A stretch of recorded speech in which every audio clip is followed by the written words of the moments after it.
Middle east एक बार फिर tension में है। ईरान, इसराइल और अमेरिका के बीच सिचुएशन इतनी सीरियस हो चुकी है कि दुनिया को डर है कहीं ये वर्ल्ड वार 3 में कन्वर्ट ना हो जाए। लेकिन सवाल ये है, ये वार शुरू कैसे हुई?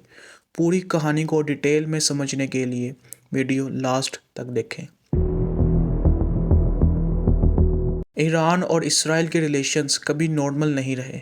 ईरान ओपनली इसराइल को रिकॉग्नाइज नहीं करता। इसराइल कहता है ईरान का न्यूक्लियर प्रोग्राम उनके लिए डायरेक्ट थ्रेट है, जबकि ईरान की जानिब से इस बात को सीरियसली नहीं लिया जाता।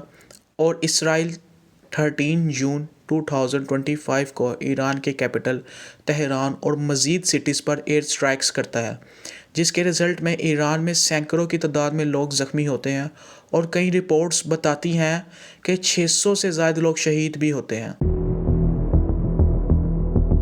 इन स्ट्राइक्स के रिस्पॉन्स में ईरान भी इसराइल की सिटी तल अवीव पर अटैक करता है, जिसमें इसराइल के लोग भी मारे जाते हैं और दोनों मुल्कों के इंफ्रास्ट्रक्चर को भी डैमेज पहुंचता है।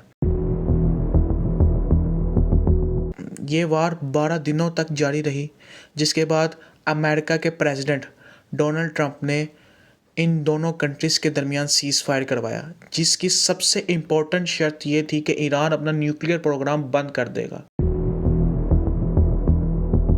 कुछ टाइम बाद दिसंबर 2025 में ईरान की इकोनॉमी क्रैश कर गई। इन्फ्लेशन इस हद तक बढ़ गई कि एक ईरानी रियाल यूएस डॉलर में 13,14,000 के करीब पहुंच गया, जिसे देखते हुए ईरान की पब्लिक ने करंट गवर्नमेंट के खिलाफ प्रोटेस्ट शुरू कर दिया और ये प्रोटेस्ट देखते ही देखते नेशन वाइड फैल गया। ट्रंप ने ईरान की पब्लिक को ये मैसेज देते हुए कहा कि मैं ईरान के लोगों के साथ हूँ। ये सब कुछ चल ही रहा था कि 28 फरवरी 2026 को सुबह 8:30 पर इसराइल और अमेरिका ने ईरान के 20 शहरों पर हमला कर दिया और उनका टारगेट मिलिट्री बेसिस और लीडरशिप साइट्स थे, जिसके रिजल्ट में ईरान के supreme leader Syed Ayatollah Ali Khamenei अपनी फैमिली के हमरा शहीद हो जाते हैं। इस न्यूज़ की वजह से पूरी दुनिया में टेंशन बढ़ जाती है। इस हमले के कुछ आवर्स बाद ही ईरान ने इसराइल समेत 8 गल्फ़ कंट्रीज़ पर भी हमला किया, जहां उसके मिलिट्री बेसिस थे। इन कंट्रीज़ में Saudi Arabia, Kuwait, Bahrain, UAE, Qatar, Oman, Iraq और जॉर्डन शामिल हैं।